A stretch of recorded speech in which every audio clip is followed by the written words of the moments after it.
climate change grows to become a universal issue, major government agencies from the Sydney Transport Cluster, such as the Sydney Metro, can make a major impact on the amount of carbon emissions contributed in the world by making their stations more sustainable. This brings me to my team's driving question for the Sydney Metro Minds Competition 2022. How can we make Sydney Metro stations more sustainable while enhancing their aesthetic value? First of all, we had to come up with sub-problems to our driving question. So after conducting a survey amongst our fellow ISM students that run on the Sydney Metro, we found out that the major problems were that the Sydney Metro stations were not as aesthetically pleasing as they wanted to be, and the metro stations can be more sustainable. After a tough 2 weeks of research, we came up with a revolutionary piece of technology.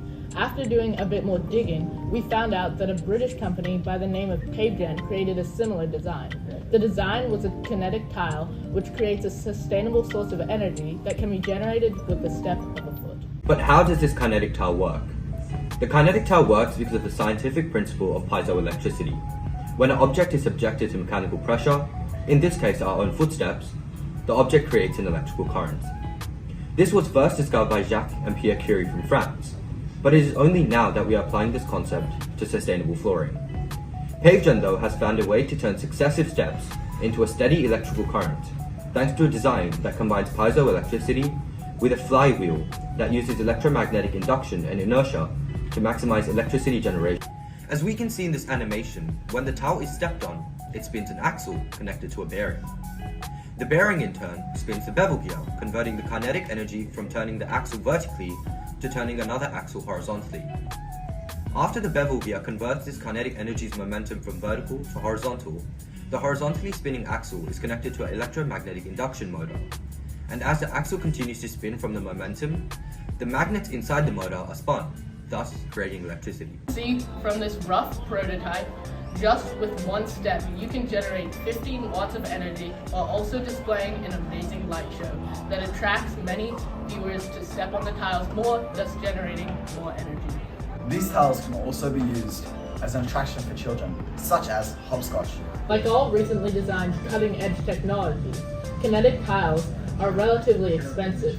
Today, they cost $140 per square foot.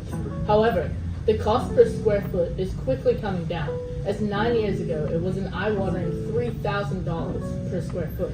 But in 2019, it has dropped below $175. This information shows that as the technology gets cheaper due to time, our team believes that it's possible for the design to become even cheaper over the next decade, due to these piezoelectric technologies becoming more commonly used, refined and affordable.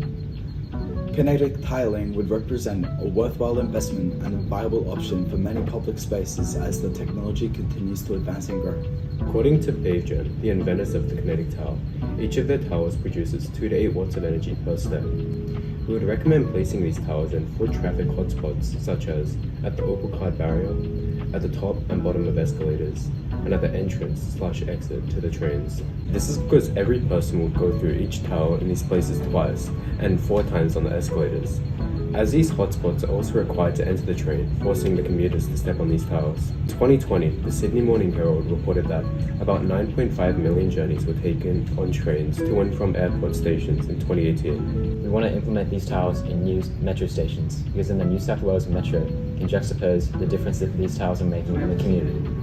Badgerys Creek is a smaller airport, and it will have an upcoming metro station. So we assume that there are half the customers than Sydney Kingsford Smith, therefore we took 4.5 million passengers per year.